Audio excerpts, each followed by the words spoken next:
नमस्कार मित्रांनो, महाराष्ट्र सरकार योजना या यूट्यूब चॅनलवर तुम्हा सर्वांचे स्वागत करतो। मित्रांनो, नुकतीच आपल्या सरकारने आपल्या बहिणीसाठी एक भन्नाट अशी योजना आणलेली आहे। ती योजना म्हणजे माझी लाडकी बहीण योजना। तर या योजनेमध्ये नवीन काही बदल झालेले आहेत, ते कोणते आहेत ते पाहूया। सदर योजनेत अर्ज करण्याची मुदत दिनांक 1 जुलै 2024 ते 15 जुलै 2024 पर्यंत ठेवण्यात आली होती। या मर्यादेत सुधारणा करण्यात येत असून आता सदर मुदत 2 महिने ठेवण्यात आलेली आहे। दिनांक 31 ऑगस्ट 2024 पर्यंत लाभार्थी महिलांना अर्ज करता येईल।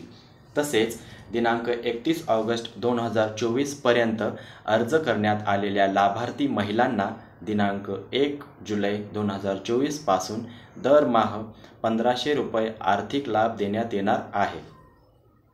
या योजनेच्या पात्रतेमध्ये अधिवास प्रमाणपत्र आवश्यक असल्याचे नमूद करण्यात आले होते। आता लाभार्थी महिलेकडे अधिवास प्रमाणपत्र उपलब्ध नसेल तर त्याऐवजी 15 वर्षापूर्वीचे रेशन कार्ड, मतदार ओळखपत्र, शाळा सोडल्याचे प्रमाणपत्र, जन्मदाखला या 4पैकी कोणतेही प्रमाणपत्र ग्राह्य धरण्यात येणार आहे। सदर योजनेतून 5 एकर शेतीची अट वगळण्यात आलेली आहे। सदर योजनेत लाभार्थी महिलांचा वयोगट 21 ते 60 वर्ष वयोगट ऐवजी आता 21 ते 65 वर्ष वयोगट करण्यात आलेला आहे। परराज्यात जन्म झालेल्या महिलांनी महाराष्ट्रातील अधिवास असणाऱ्या पुरुषाबरोबर विवाह केलेला असेल तर अशा बाबतीत त्यांच्या पतीचे जन्मदाखला किंवा शाळा सोडल्याचे प्रमाणपत्र अधिवास प्रमाणपत्र ग्राह्य धरण्यात येईल।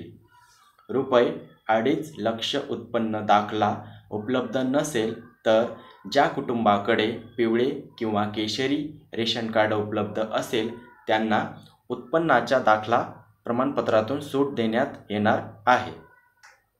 सदर योजनेत कुटुंबातील एका पात्र अविवाहित महिलेला सुद्धा या योजनेचा लाभ देण्यात येणार आहे।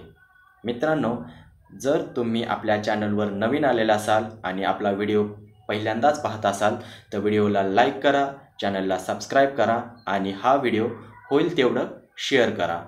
धन्यवाद।